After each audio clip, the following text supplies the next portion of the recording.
Rabbi Yazikot and my father. Joe Lieberman, not too long ago, reflected upon his campaign for vice presidency in 2000. He wrote, "Today, Jewish Americans are broadly represented in all aspects of American civic life. We all have a stake in the health of this unique, free, pluralistic country, and America needs the commitment of justice, spirituality, and the communitarian ethic of Jewish tradition." In fact, many of us are familiar with this term, tikkun olam. Believe it or not, it's non-Jews and secular people who use that term, a Hebrew term, more often probably than Jews and Hebrew speakers do. So the issue I just wanted to address for just a few moments tonight is, shouldn't we be focused on matters closer to home? So I'll beat you to the question, Jeff. Rather than focusing on the question from a speculative position, I want to analyze traditional sources together with you. But I want to tell you something that took place just a few weeks ago. I was giving a class in the shul on Sefer Yonah, and we were noticing that one of the core messages of Sefer Yonah is its focus on the universalistic vision of God. In fact, if you look at Sefer Yonah to a certain extent, that's more the focus than anything else. It ends with a discussion between HaKadosh Baruch Hu and Yonah about saving Nineveh because there are thousands of people in it. It's Yonah's difficulty in grasping that throughout. But that's, to a certain extent, what Sefer Yonah is about. So I was in the middle of the class and developing this thought, and so someone just couldn't hold back. So a dear congregant. And so he said, "But if that's the case, why are we reading it on Kippur?" I said, "I just don't understand the question." He said, "Why do we read it in the Haftarah during Mincha and Kippur?" I said, "Well, what's the problem?" He said, "But aren't we focused on ourselves? Isn't Kippur the time when we should be most centralized in terms of our attention on our own needs? Why are we reading Sefer Yonah, which is universalistic, which is talking about the importance of the nations around us?" And so, instead of an hour class on Sefer Yonah, we spent just a few extra moments analyzing and discussing this specific matter. Why not focus on matters closer to home? Is there some sort of imperative which mandates, traditionally speaking, the concept of tikkun olam? You'd be hard-pressed to find good precedent. Torah aside, Torah shebichtav, look post-biblical time and search carefully, scrutinize the sources, and try to find mention of helping others outside of the community. So I'll give you a smattering of some of them. The Chachamim, picking up on a pasuk in Yirmiyah, and let me cite to you the pasuk in Yirmiyah. V'dirshu et shalom ha'ir, asher hichleti etchem shama. It begins certainly focused on non-Jews. Make sure that you're looking for the peace of the city in which you're exiled. V'tpalelu ba'ada el Adonai, and pray for it. That's it. Ends the pasuk, ki bishloma yiyeh lachem shalom.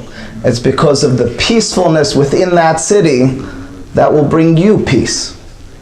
It means that the pasuk in Yirmiyah, which in turn the Chachamim inflect upon, is focused on the practical side of matters.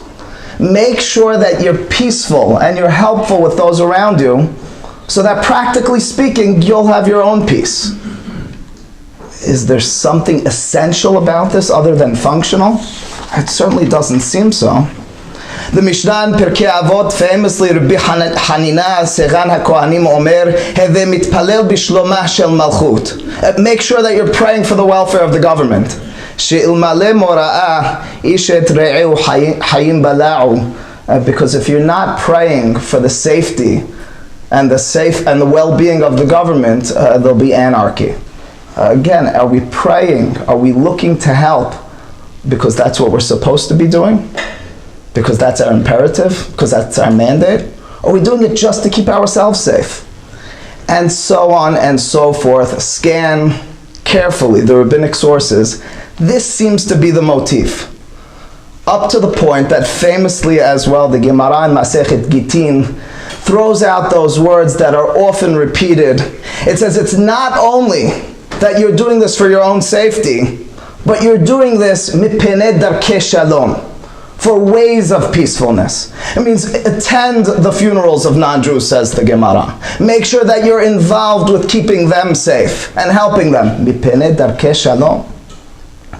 The reason, the rationale, is not because that's what we do. It's because that's what will keep us best. That's what will keep us safe at home. So is there, rabbinically speaking, the Chachamim whom we traditionally follow, whom we want to lead our lives based upon, are they telling us that tikkun olam, that reaching out to others, is only functional in nature?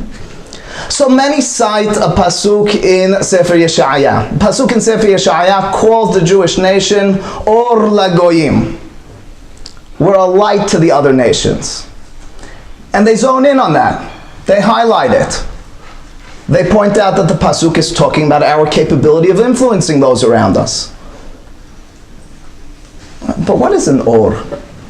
What's a light? A light is not necessarily something that's directly affecting me. The room is lit up because the lights are on, and in turn I'm affected. In short, what I'm suggesting is that Or Lagoyim won't satisfy our search for a concept of tikkun olam. If we stand up and act accordingly, without engaging with the outside world, without involving ourselves in social causes, we might embody that Or Lagoyim. They might look at us and be able to understand, well, this is the way maybe we should be acting as well. So before the tomatoes are thrown at me, is it a matter that we should be focused on?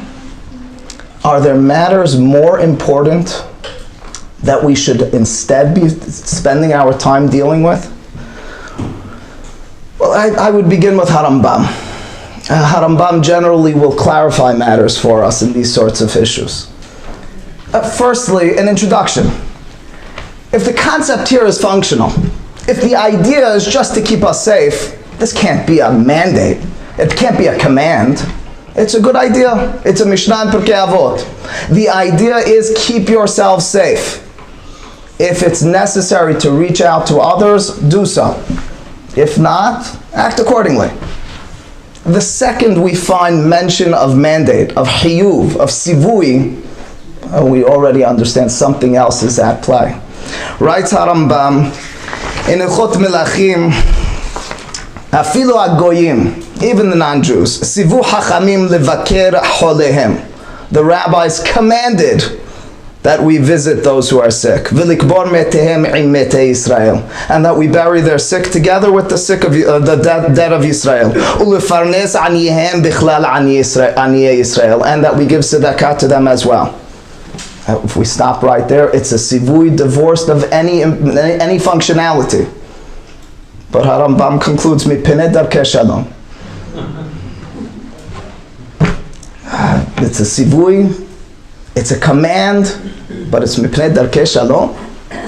Are the rabbis commanding us on how to lead our governments in peaceful fashions? What if it doesn't work today? Harambam continues. He says, Hare ne'emar. He cites two pesukim. Tov Adonai lakol v'rahamav al kol ma'asav. He says, God is good to all, and His mercy is on all of His creations. Take a step back. This is extending.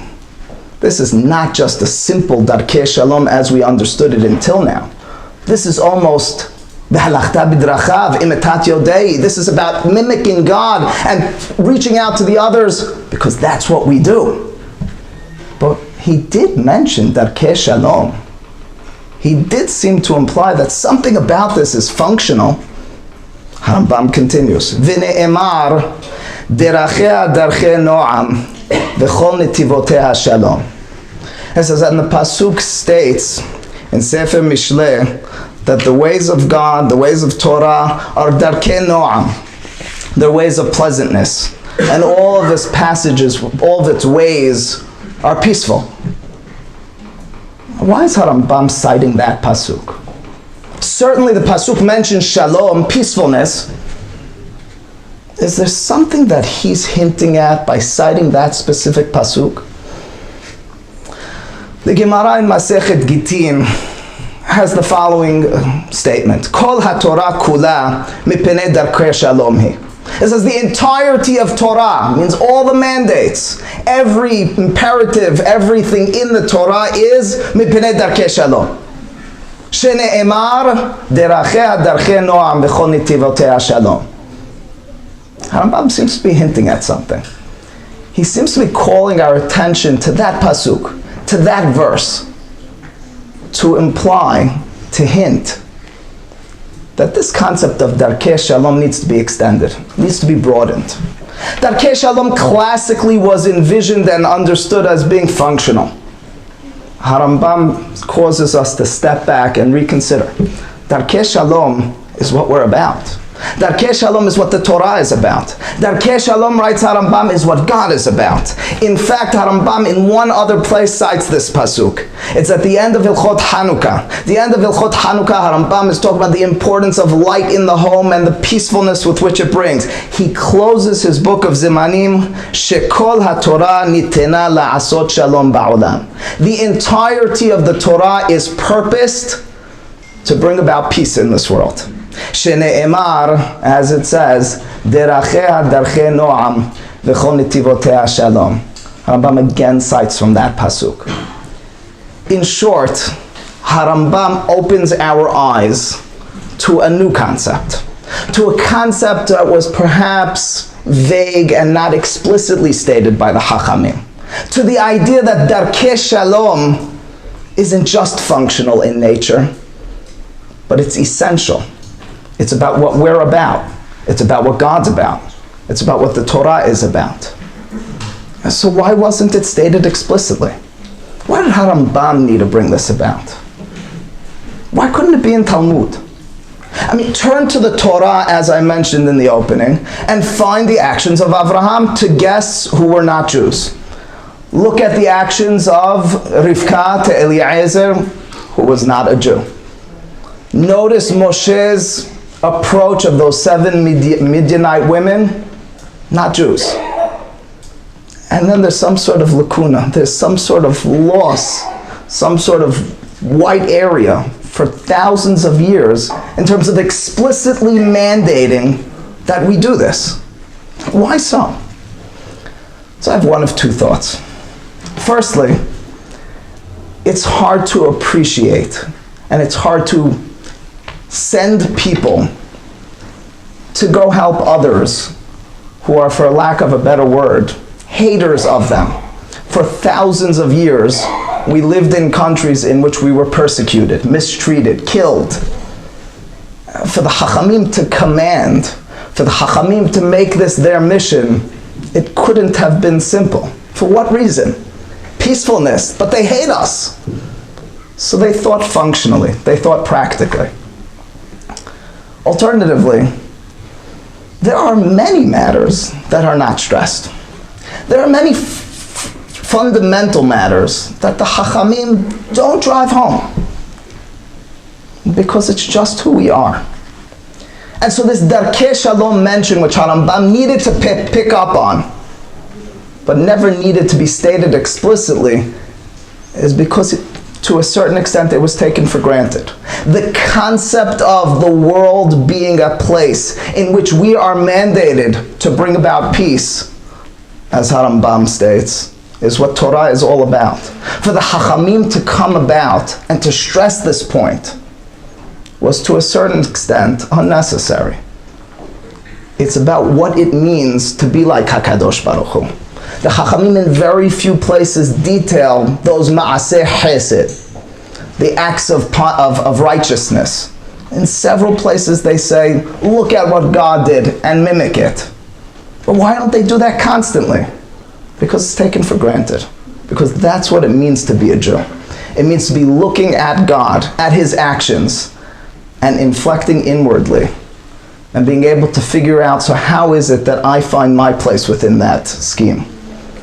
In short, Darkei Shalom tikkun olam, although a cursory glance, or even one that's very comprehensive, seems to be lost upon the Chachamim, seems to be just functional in nature, a careful reading of Harambam, a better understanding of what it means to be a Torah observant person, an understanding of what God and His ways are all about, reveals that that's what we're all about as well. Thank you.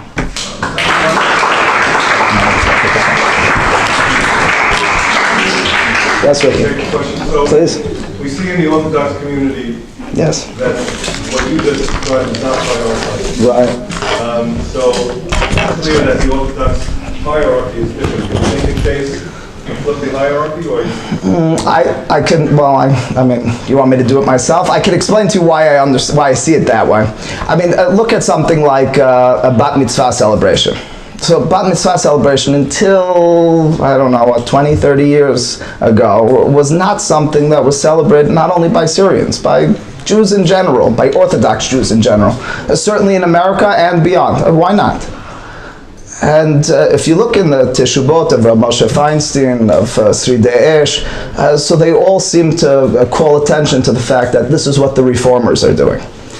So there always was and continues to be this fear of, well, if we were beaten to it on this matter, we want to draw that distinction.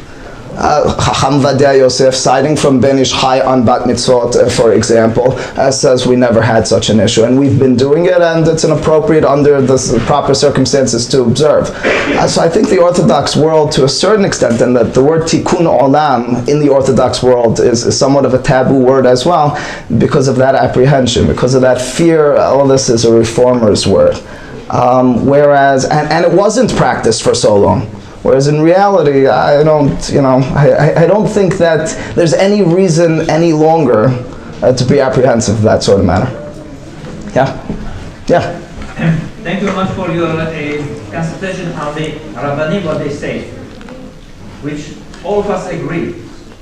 But Yonah disagreed with Borolam and he argued. Who got the last word? So the question is, do we in our community have to go to Chile, to Mumbai, to Nicaragua to help assist, or here in Brooklyn, New York, Bronx, and we need those people?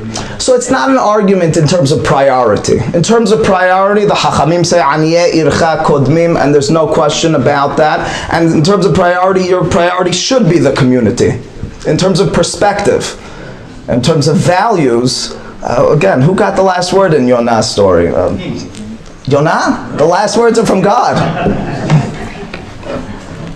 Yes, Emily. How do you reconcile the fact that you mentioned that many of these communities hated us, killed us, persecuted us? I'm not reconciling. I'm explaining that's why we didn't practice it for so long. That's why it wasn't at the forefront of the Jewish consciousness. I'm just saying, in a time, in a state of being where that's not the case any longer, so it's time to revive it. Yes, Joe.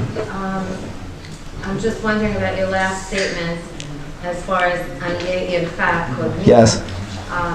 It's a global community now.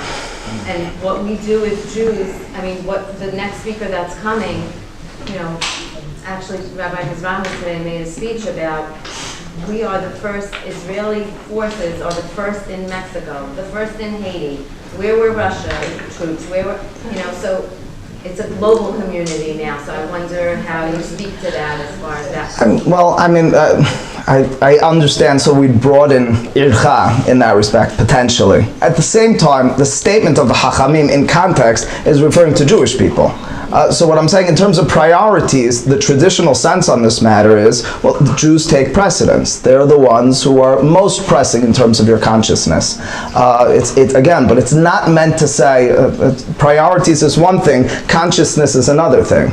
So it's supposed to be part of your consciousness, and we'll expand what Ircha means. Potentially. But Jews, at the end of the day, in terms of this perspective, the traditional perspective, is they take precedence. Yes? Isn't the biggest bang for the buck Kiddush Hashem in actually showing the world that you can actually make an impact on people who do hate us, people who don't want us, and showing they're actually better than that and wise about that? And isn't that a great Kiddush Hashem? I think so, certainly, yes. Repeat it. So the question is, isn't it the greatest Kiddush Hashem if you exemplify righteousness and you are the embodiment of Shalom? So I think the answer is certainly, and that's what I refer to in that Or Lagoyim bit that I mentioned. That's a Gemara in Masechet Yoma when it talks about what is Kiddush Hashem. It says it's a person whom people look at and say, look at what a wonderful person is. Oh, it happens to be that he's Jewish. It must be that something about that informed him. There's no question about that. So begin with that. But part of our consciousness, part of our value system has to be a larger need, a social participation, and understanding that there's still some tikkun to be done.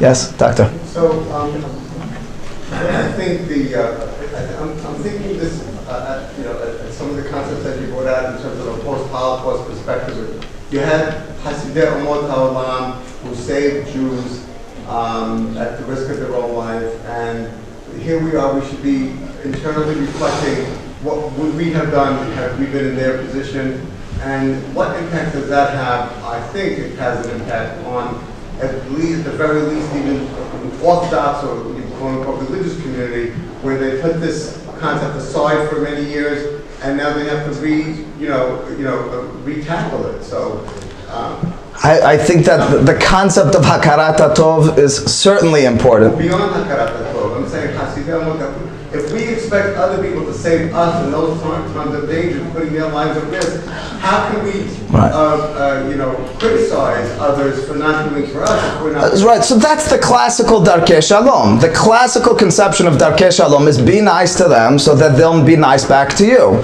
I think that's certainly true. But the argument over here from Harambam, and in turn from others after him, is that there's something more than that. There's some... No? Go ahead. I think it's a moral footing. I think what we're saying from a moral perspective, not from a Darkei Shalom perspective. But the concept of we want them to do well for us, so we should be exemplifying it to them, showing them that... But that's not practical. That's not a functional thought. In other words, we want them to do well to us, so we'll do well to them as well. Is that morally?